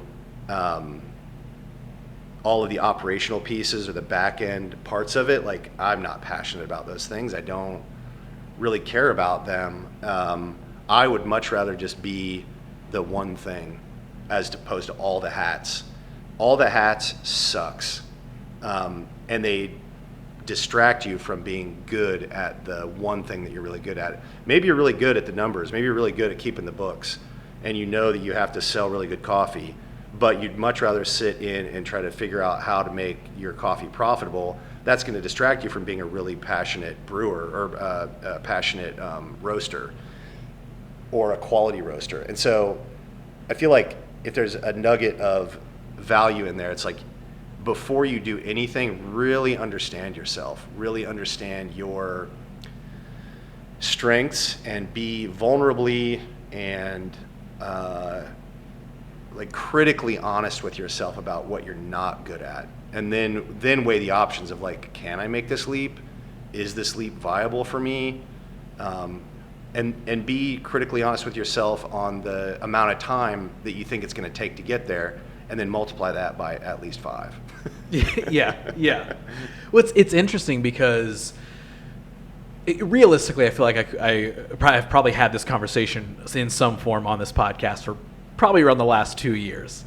But I feel like I've been emphasizing that 2-year category of, even like earlier I mentioned the like, oh wait, what's a third place? Oh, I'm paying more attention to my physical environments and the people I'm around and the connections I'm making, or how does this creative project I'm a part of, like even if it's just an art piece, like how does it actually connect to somebody? What story does it actually tell? Can there be any real world activations that I can turn this into? All of that I feel like has been happening a lot in probably this last like 2-year evolution I've personally been going through. I bring all that up to say that I feel like right now and during this entire time, I feel like I've actually been dragging the anchor along of creative service work, aka freelancing. And I feel like it is so terribly ran its course. But it has been, thankfully, obviously via a lot of hard work, but like thankfully the foundation that has allowed me to make podcasts and shoot short films and help a friend brand something for free just because like that I think is my ultimate goal, is like I truly just want the freedom to create, like the freedom to storytell, whether that's in a brand, in an art piece, in a whatever, right? But I'm finding myself right now at another crossroads where, and I'm very interested in your take on this, is I will honestly say I think the freelance creative world right now is as near dead as it has ever been. Like the last year and a half has truly been worse than like year 1 or 2 of like trying to get started. Because obviously when you're just getting started and you don't have clients, there's at least that hope of like, oh, but I'm going to get the ball rolling. Now it's like the ball is slowing to an ultimate halt where, and I don't mean this pessimistically, this is just an honest assessment where like so much of the work that I would do from a creative direction standpoint, working with a lot of these brands and then helping them activate campaigns in the form of a lot of the tool set we've talked about that I can do of like video direction, photography, social media, whatever it is. I love doing all of those things, and I love being able to apply those skills to anyone who needs them, right? Awesome. Let me help you build a brand, create a story. This is so much fun. Love it. And then while I'm doing that for work, oh my God, I get to do all the same things for myself and my friends over here for fun, and I just get to build everything. Now more than ever, it has been the most difficult to do those things it has ever been, because I've noticed this wave, and I'm sure there's a ton of variables that we could dig into, but generalizing it, there's been a vast wave of what I feel like is a lack of care, lack of concern, a lack of trust, and a lack of clarity on a lot of business owners' parts right now, where because of all of those things kind of taking form, the last thing they're looking to do is hire a photographer for their thing. The last thing they're looking to do is have a cool video campaign rollout for their new thing. And ultimately, even when I found myself working with these people, we can have all the great, best conversations in the world. We have these awesome meetings where we're planning out a lot of these things. And I will very transparently share this here. It just happened with a newer client that I had where I kind of got brought on to like their full team, less like, hey, you're the random freelancer, and more like join our team. And I was like, oh my God, I'm joining their team as a creative director. Like this is the dream. Yeah. Like if I, having to work creatively, this is my dream in that form. And it pretty quickly dissolved into this like lack of trust ultimately of like, hey, like we don't really know if this is worth our money, and like we're kind of questioning a lot of things that we were excited about over here, but then a week later I think we maybe re-looked at the books and now we're like, this isn't really worth it. We don't really see the value in what you're doing, even though we were telling you we were. And I'm giving that a transparent example because I feel like I have noticed in the last year and a half, 2 years or so, I almost feel like I could copy and paste that story into so many different scenarios. 100%. Where I, as a freelance creative, I have this skill set, I have this desire to want to help others build a brand and tell their stories. And it kind of feels like a lot of those, like the doors will creak open and the people are like, no, actually, we don't want to take the chance on that. Nope, we're just going to in-house it. And then what that means is we're not actually going to do anything, Yeah. but we're going to say we're going to keep it in-house. And I could go on for probably the next 45 minutes of ranting about freelance. But I'm saying that all to say, like, it is in a very, very, very strange place right now. Yeah. Where just the distrust and the discomfort of taking a chance or being able to really build creatively as I feel like at an all-time high. And I'm interested in your take on all of that. A lot of a ramble. I'll cut myself short before I continue to ramble. What are your thoughts? I think that, as things are going right now, and this is something I'm learning as a solopreneur. I've got partners in the business that I'm working with in Delaware, the leisure club there, and that's nice because I'm not fully responsible for all the hats. And as a freelancer, you're wearing all the hats, and then you're saying yes to the work that's coming at you. And I remember having this conversation with my business partner when we started the experiential advertising business, and we were getting inbounds. Like, it was a hot new brand, and everybody's like, "Oh, what can you guys do?" And they're like, "Can you build us a website? Like, we do experiential out of home. Yeah, but can you do our social media?" Like, my thought at the time was yes, say yes to everything, and then backfill it. You can outsource it and get people to take care of it. And I think wisely, my business partner was like, "No, we need to hyper verticalize. We need to pick one niche and drive that up as far as we possibly can." And then bringing that back down to the personal level, I think as a creative, when people come to you and they see you have a skill set, specifically with a tool like a camera, and they're like, "Oh, you can do video, you can do social media, you can do photography." You want to say yes to all of it, and you do. You cut your teeth on it, and you get really good at the things. But there's probably one thing in there that you excel at over all of them. And I would say lean into that thing, hyper verticalize, or niche out that skill set and say no to the rest of it. I think the power of no is really, really important, because you can get to a faster yes. There's an old saying in sales, and it's a long yes is worse than a short no. You want to get to no faster, and you want to be able to say no to people that are like, "Hey, can you help us with all these things?" You've got to be realistic on where they're coming from, what resources they actually have, what their needs really are, because if they can't articulate to you specific needs, and they're just like, "We need these things," then it's then you're opening up a can of worms, and you're going to be on the hook for a bunch of shit that you didn't sign up for. And what I've seen work for creatives, and specifically those that are talented with a camera, is they pick one lane and they just ride that lane up as high as they possibly can. And it might be industry specific. It might be nope, I am just a fashion photographer. Nope, I work with other videographers to handle the GIFs and the social media and all of that stuff. I only provide the images of this particular thing. It might be manufacturing things, it might be product photography.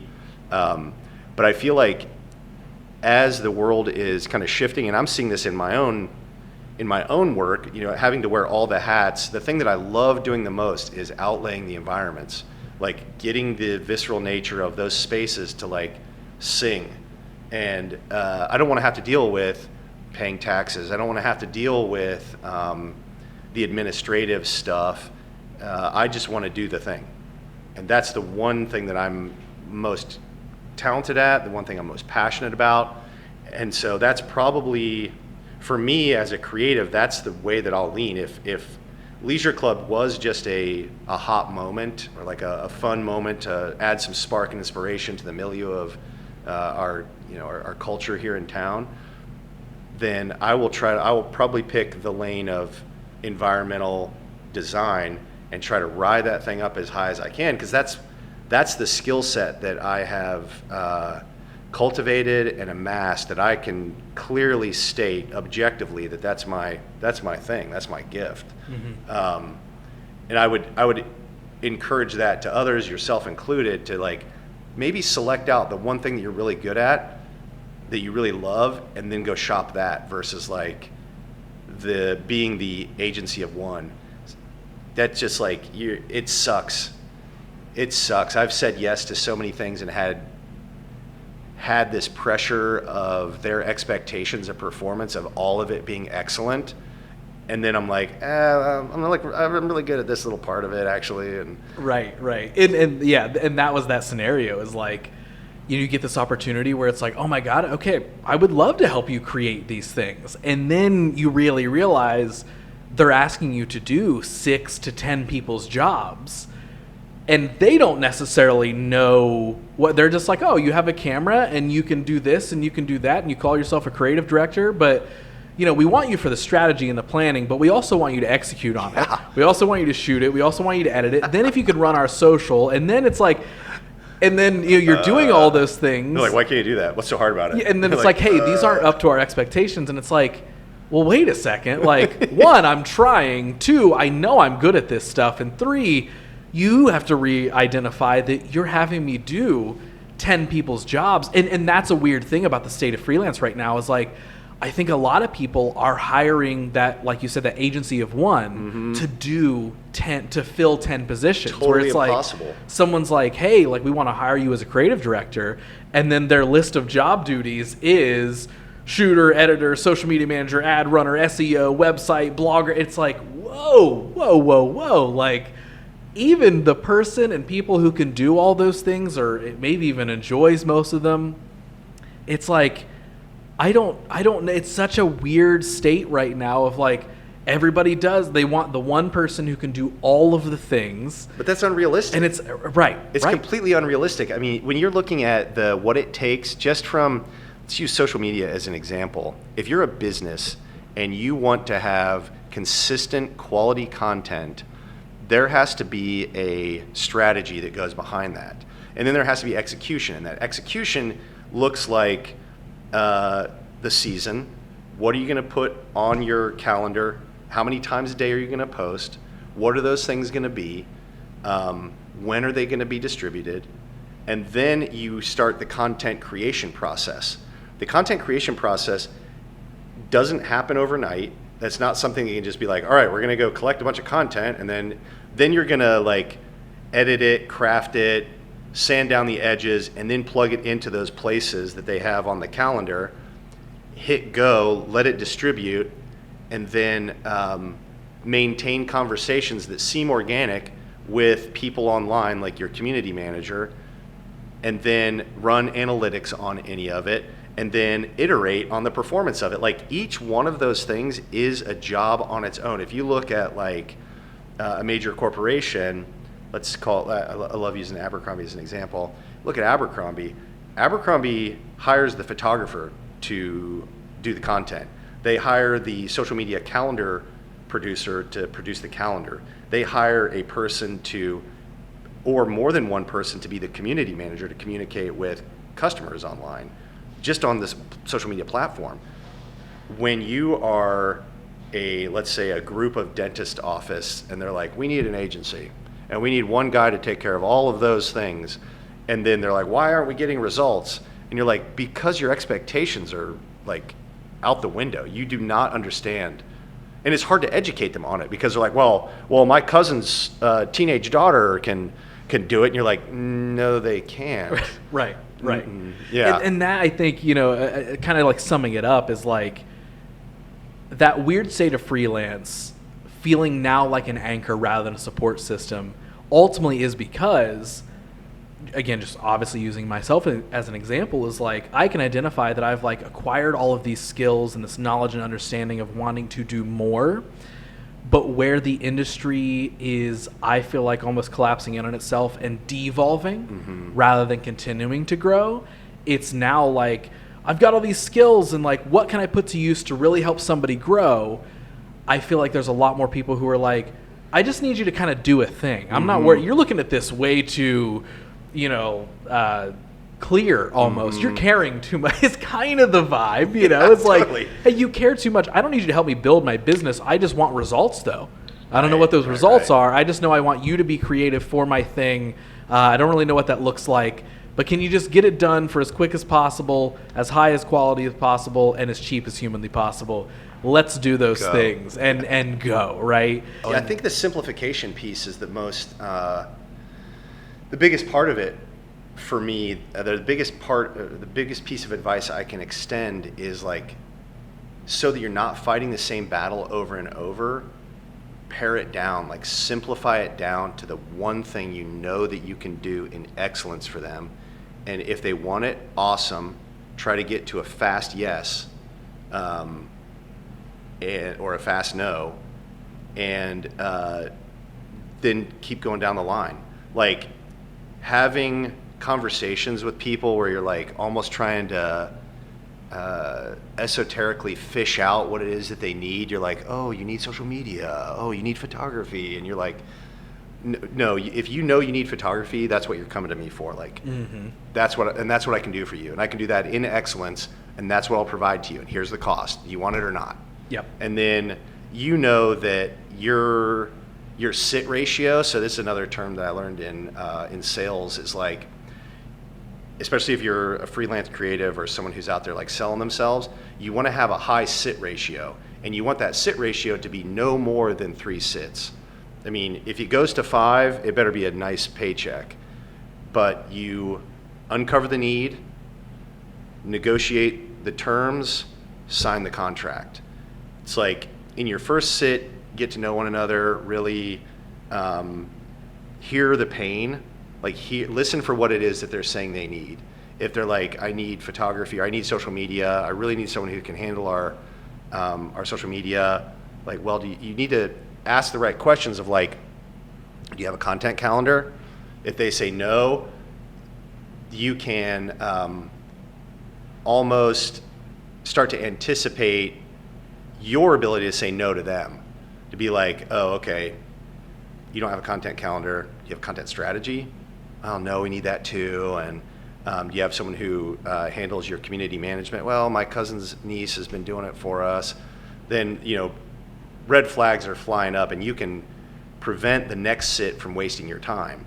But if you can uncover in that first meeting what they ultimately need and that you can provide to them in excellence, then you can move to that next phase where like, all right, I'm going to go ahead, I'm going to digest what we just talked about. I'll send it back over in an email. Tell me if I missed anything, and then we'll come back and sit down again and talk about what it looks like. Here's how I work. I do a 50% up front, I do a 50% at the end, or I work on an hourly rate of X. Does that fit within your budget? If they balk or if they say no, then you don't even need to get to the third sit. You're like, cool, it's nice to meet you. I know some people I can recommend, and you can send over some startup buddies or whatever. But if they do say like, yes, I've got the budget, I understand the needs, we're good to go, then you're like, all right, cool, I'll come to your office, here's the contract that you can agree on, this is what I said I was gonna execute, here's the delivery date that it's gonna be performed on, and here's when I expect to be paid. And sign the dotted line, boom, expectations set, product delivered. Then you've got kind of a rhythm that you can get into of going to those people instead of doing the fishing process. Because the fishing process, man, it's like when we started out with the advertising agency and we were really willing to take any meeting, we weren't industry verticalizing. We were just like anybody, nonprofits, small businesses, people with little budgets were like, yes, do we just need it? Come to us. But as I'm sure you know, the ones with the smallest budgets end up being the biggest pain in the ass. Yeah. Because they just suck your clock. Yeah. I'm stealing that one. I'm gonna use that at the next meeting. I'm gonna sit down first thing. I'll be like, so you're telling me you need some photography, you need social media, and you need video. Are you sucking my clock right now? I'm just gonna lead with that. Yeah, totally. But yeah, I mean, I feel like if you're intentional about your value, like that's a very personal conversation to have with yourself. Like, what is my strength, what is my value, dismiss your ego. My ego wants to tell me I'm good at everything, like I can do it all, like I'm the best at basketball or whatever, but I'm really good at only a small few things. And so having that humility to know what your greatness is, and the humility to know what you need help with or what you're not good at, is going to be the starting point. And then from there, it's looking at the impact that you want to have and where you want that impact to be. Is it in fashion? Is it in manufacturing? Is it in travel? If you can pick out where you want your skill set to apply the most, then you can build a list from there of the types of clients that you want to work with. You can go, yes, ultimately, Aimé Leon Dore would be my utmost, would be the most amazing brand to work with. What other brands in that vertical can I reach out to and start following and start conversations with organically, and share with them some of my content, and start to like weave in an organic kind of personal relationship with them, and then try to get to that sit stage where you're like, all right, here's my skill. Do you want it? Can you afford it? Here's what we agreed on. Let's get to work. I feel like that's going to be the better way, as opposed to working in freelance. Like, man, I kind of let my guard down when I moved into the space out east, and I was approached by a business, and they're like, we've got some businesses that we need help with. Can you help us? We love what you're doing. And I was flattered and thought that it was going to lead to bigger and better things, and I signed a really one-sided deal that was not favorable to me, and the terminology in it was so open-ended that I ended up donating like hours and hours and hours of my time, and way more than I signed up for. And then they wanted to complain, or they wanted to say that it didn't meet their expectations, and I'm like, you didn't set the expectation. You just asked me to help out. I interpreted it as one way, and you weren't clear on your intentions. And there was like miscommunications, and then there were add-ons and things that were not originally discussed. And I'm like, I got hucked in the deal at the end of it, and I was like, nah, I'm not mad, but I'm clipping this right now. Like, I'm not gonna promote, I'm not gonna continue, I'm not gonna engage anymore ever again. Like, best wishes. Yeah. Thanks for the lesson. Right. I know one of my big guilty parts is that I just love being a part of things so much. Like, I love being a part of the creative or business process for so many things, to be able to sit and be like, oh yeah, I work with a motorsport brand, and then I work with Leisure Club, and then I work with this venue, and then I work with this. It's like that almost inability to, maybe, it's one, niching the genre or the industry or whatever, but like the idea of getting to help with anything, I'm always like, oh my God, I love storytelling and branding so much that yes, let me apply this into anything. So I'm heavily guilty of that too, of like, the optimism of opportunity overtakes so much, where I'm like, yes, there's a little bit of scarcity mindset of like, I'm a freelancer, I need to say yes to any of this money, please. But then that optimistic side of like, what's the opportunity here? Oh my God, well, you get to work with a brand like this, you get to learn more about this industry, and it's like, there could be more. Right. It's like, well, all right, we're learning about a lot of industries, and a lot of them are starting to drag us down. So what if we clean that up a little bit? If I compromise now, maybe I'll get paid out later. And you're like, no, you're just getting hucked.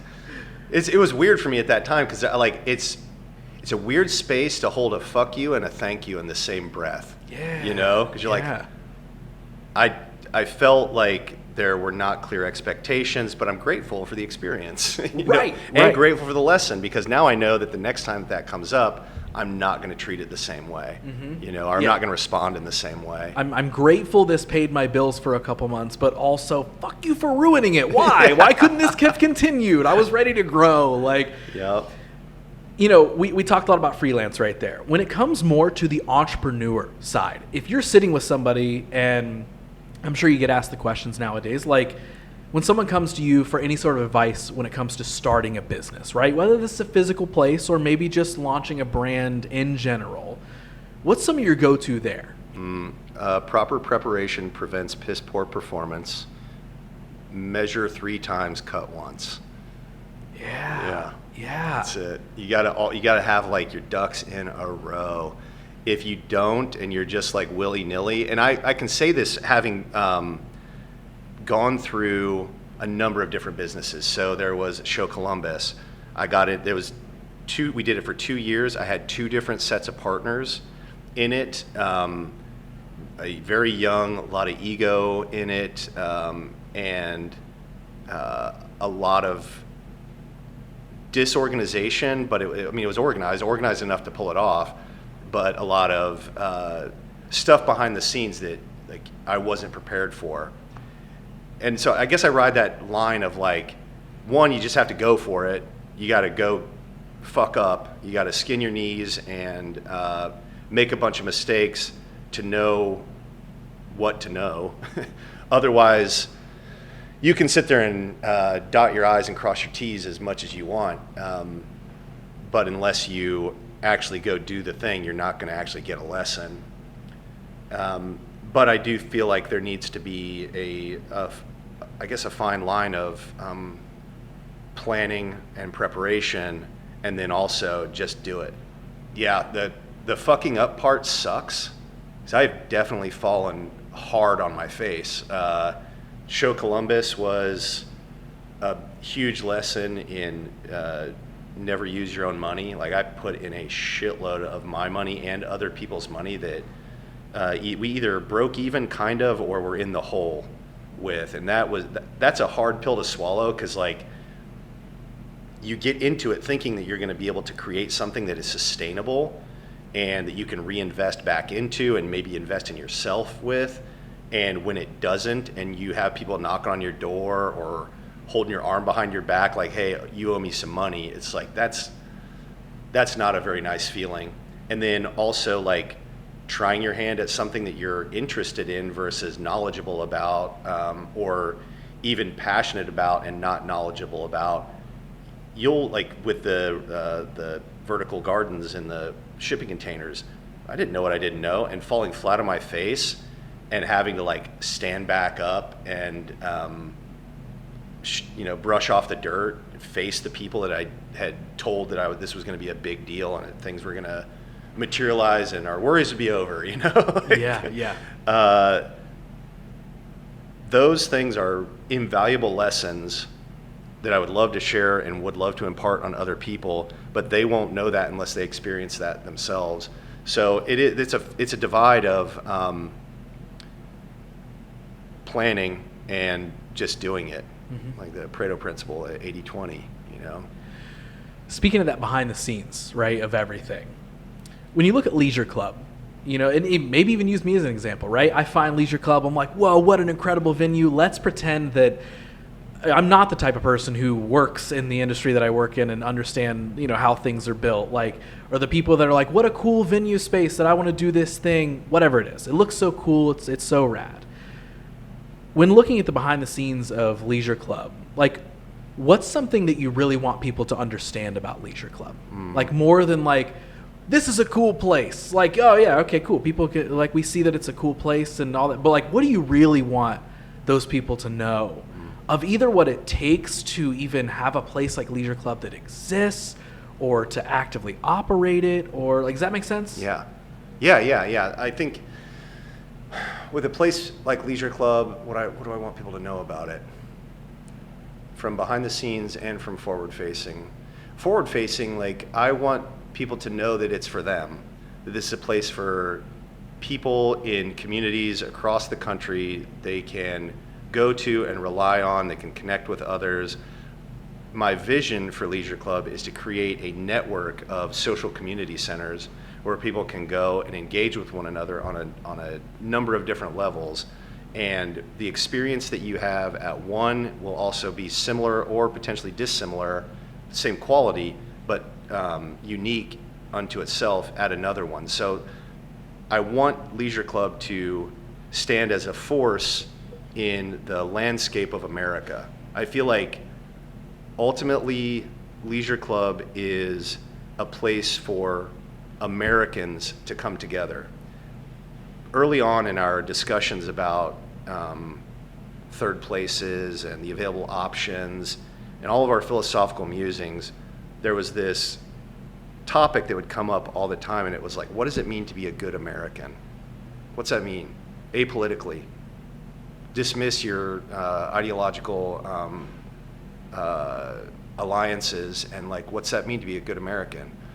And I think it's understanding our commonalities and embracing our differences and coming together to create the next version of our world together, because this is the best country in the world still. I mean, independent of opinions, it's still the best country in the world.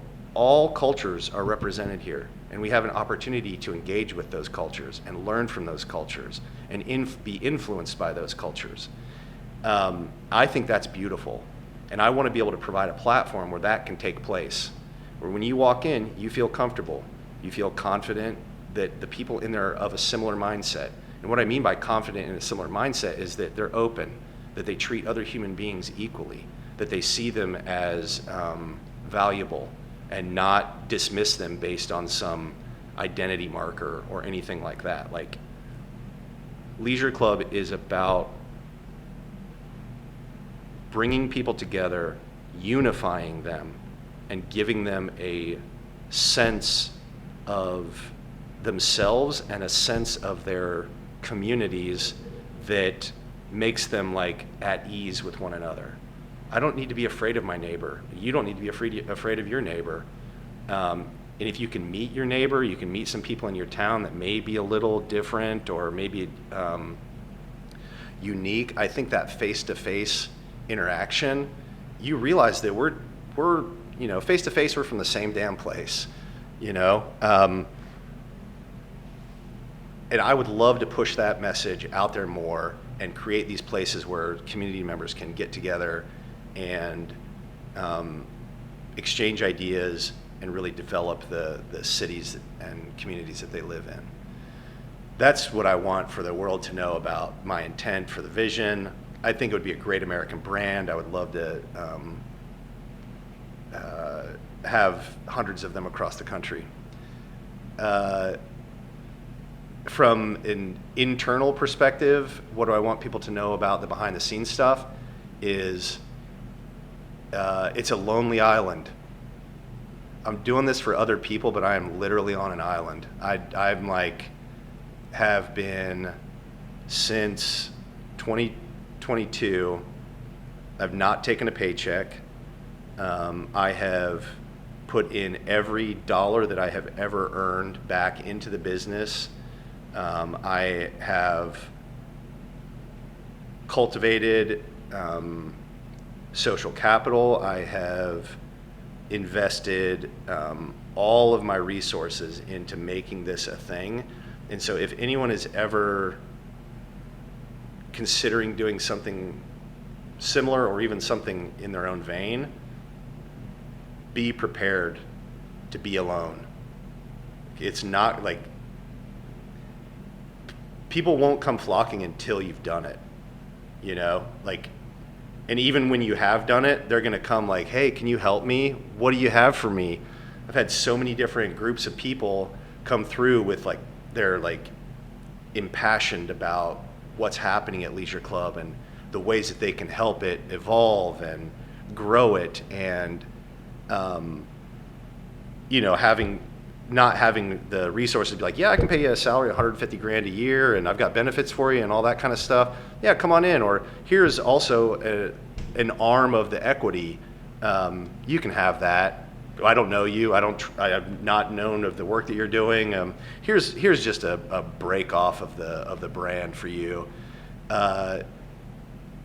They will come in quick, hot, and then when they realize the level of work that it takes, will quickly turn and run. And so I've had that happen on a number of different occasions. People come in and they're like, oh, this is so cool. How can I help out? They're like, I'll do X, Y, and Z. And I'm like, cool. You gonna do it for free? I mean, I'll help. I mean, I'm happy to like work out some kind of deal with you. And they're like, oh, like I'm really just looking to leave my job right now. And how much more do you think you can pay me? And how long do we need to get before it's gonna be before we're like solvent? And I'm like, I can't guarantee that. I can tell you like what I think it's gonna take, but there's gonna be a level of sweat equity that goes into this that could be painful. So if you're thinking about doing it, just have a very deep, honest, objective, vulnerable conversation with yourself about your capacity to execute, your stamina for it, your endurance for not just financial pain, but like emotional pain or psychological pain. Like, yeah, there are sleepless nights. There are nights I wake up like, what the fuck am I doing? Like, why did I sign up for this? And there are other days I wake up and I'm like, hell yeah, I can't wait to get in there. This is amazing. We're gonna have such a great time, and all these people are gonna be there, and I feel like I'm fulfilling the mission. And that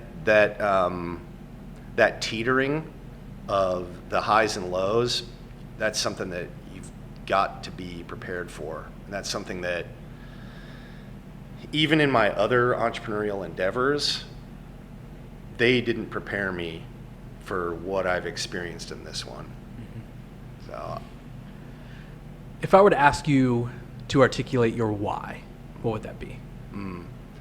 I don't know. Are you a spiritual person? Open to anything. Yeah. Yeah. Same. I don't subscribe to one sort of indoctrination over another. I feel like all of the texts out there are leading people towards the same destination. But I feel like I have a deep relationship with the universe. Like, I meditate regularly. I have a process and a practice that I dive into with like deep breath work, and I get into that space. And I remember this period where I feel like I had the universe say to me, like, bring people together in my name without using my name. And that's your challenge. And so that's what I feel like I was put here to do, is to give people an opportunity to experience the power of the universe through each other without talking about it. Matt, I feel like I could sit and we could talk for another 2 or 3 hours. This has been an incredible conversation. I am so freaking happy that we got to make this happen, man. Thanks, man. I cannot Likewise. thank you enough for sitting down with me as long as we have and digging into all the weeds of all the things we've gotten into. With all of that, before we talk for another 4 hours, I have one final question for you, Sure. and then we're going to wrap this thing up. Unless there's anything major that you're like, dude, I cannot walk out this door unless we talk about this. Like anything like that sticks out? Not right now. So, one final question. I end every episode with the same question, so now it's your turn. So we're going to play pretend a little bit, and I want you to pretend like everyone in the world can hear you speak right now. We're throwing logic out the window. They can hear you. They can understand you. The universe has afforded this opportunity to speak to every single person. You get to share one thing with all of them and leave them with something. What do you really, really want everyone to hear more than anything?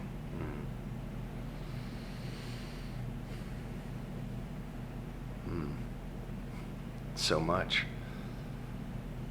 I'm boiling it down. I think it's that you matter. You have value. That the world needs you. Independent of your ideological breakdown of yourself or any identity markers that you want to attach to yourself, the opportunity to be alive at this point in history is such a rare gift. And whatever you have inside of you that is bubbling to come out to offer the world, don't hesitate. Do the thing. Be the thing. The world needs it. The world needs you. So use your gift and be the blessing that you are meant to be.